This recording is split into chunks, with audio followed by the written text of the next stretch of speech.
No shot, no gimmick, no give me look. No plan, go get it, no giving up. No gas, get a mask like give it up.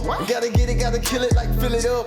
No drop, no wait, no hold on. Cock back, let it go like so long. درود بر شما دوستان گرامی مخلصان فوتبال. با نشر نوبتی برنامه ما شروع میکنیم و طور آگاهی دارید امروز قرعه کشی بازی‌های جام آسیا 2023 که در چین برگزار می‌گردد دور گردید و دسته منتخب تاجیکستان حریفان خود را در گروه شناخت. به همین ترتیب در گروه F دسته منتخب تاجیکستان با دسته قرقیزستان همچنین میانمار و سنگاپور بازی میکند و بازی‌ها ماه ایون صورت میگیرند. از همین خاطر ما در برنامه آیندهمان با شما در این باره مفصل نقد خواهیم کرد و باید گفت که در گروه A دسته‌های اردن، کویت، اندونزیا و نپال، در گروه B فلسطین، فیلیپین، یمن، مغولستان به حیث میزبان این بازی‌ها، در گروه S ازبکستان، تایلند، مالدیو و شریلانکا، در گروه D هندوستان، گونگ کنگ، افغانستان و کامبودیا و همین رو هم گفتم ممکن است که ازبکستان و هندوستان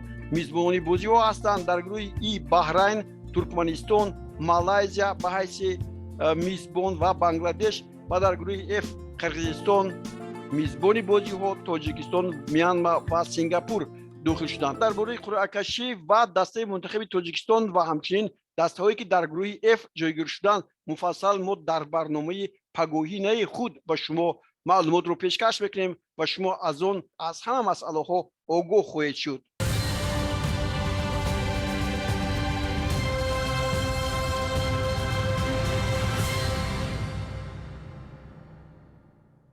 موضوع قرعه کشی رو ادامه میدیم. کلوب مرکزی ورزش ارتش که امسال بار اول در تاریخ فوتبال تاجیکستان در بازی‌های جام کنفدراسیون شرکت می‌ورزد با گروه ای شامل شد و در این گروه دسته‌های نفتچی یا خود سوخدیان ازبکستان اگر نفتچی با لیگ چمپیون‌های آسیا راه خط گیرد پس سوخدیان در آن شرکت می‌ورزد. همچنین در اینجا دسته التین اسیری ترکمنستان و همچنین نفتچی قرقیزستان بازی می‌کنند. بازی‌ها در شهر دوشنبه صورت می‌گیرند. دسته خوجند باشد چون سال گذشته هم چون روشن بازی‌های خود را در شهر بیشکک برگزار می‌کند و در این گروه همچنین دوردوی قرقیزستان و کوپتک ترکمنستان شرکت می‌ورزند چون سال گذشته 3 دسته در این گروه است و یکی از این دسته‌ها با بازی‌های من بعد راحت خواهد گرفت. بازی‌های اینجا هم 24 تا 30 ایون برگزار می‌شوند و ما و شما دوستان گرامی در جریان این وقوع‌ها هم خبرهای نوین را با شما تهیه و پیشکش خواهیم کرد. دو بازی جام فدراسیون فوتبال تاجیکستان 2 روز پیشتر به انجام رسیدند و دسته حوثیات و رگریت دست حقوق پیدا کردند که در فینال این وقوعی که پگاه برگزار می‌گردد با هم قوه آزمایند. بازی بین دسته‌های فیضکند و رگریت دست در ورزشگاه مرکزی شهر دوشنبه برگزار گردید و در این جا فوتبالبازی دسته رگریت دست با پیراهن‌های سفید و فیضکند با پیراهن‌های سرخ هنرنمایی دارند. هجوم‌ها طرفین بودند و هر دو دسته امکانات فراوان گلزنی را به وجود آوردند، اما فوتبالبازی دسته رگریت دست در یک هجومی که در دقیقه 57 سازمان دادند و زدن گل مشرف شدند. حالا ببینید اینجا یک ضربه خوبی ارتور فوزیلوف و حساب شده می شود.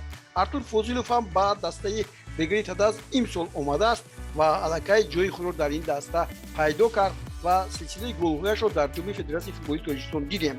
اما در مورد دیگر داور در اینجا با دست بازی کردن محافظه‌گران دسته رگری تداز را دید و با دروازه آنها ضربه پنالتی تعیین کرد. حالا ببینید یک بار دیگر اینجا از این لحظه ها اونقدر خوب انیخ نیست که تو به دست زد یا نه.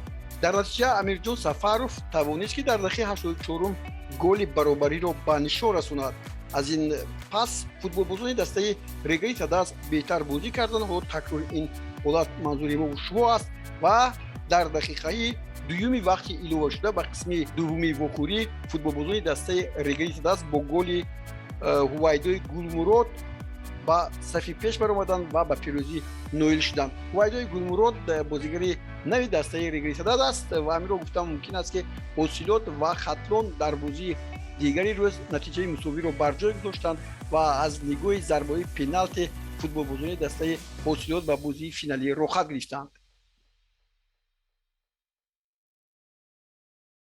دسته پرسپولیس ایران که در آن دو فوتبالباز تاجیک بلوچک سفروف و همچنین وحدت حنانوف شرکت می‌ورزند در دور نوبتی لیگ برتر ایران با گلگوهر واخورده بازی را با حساب 1-1 مساوی انجام داد. در این وخوری وحدت حنانوف از دقیقه اول تا به انجام در میدان هنرنمایی کرد.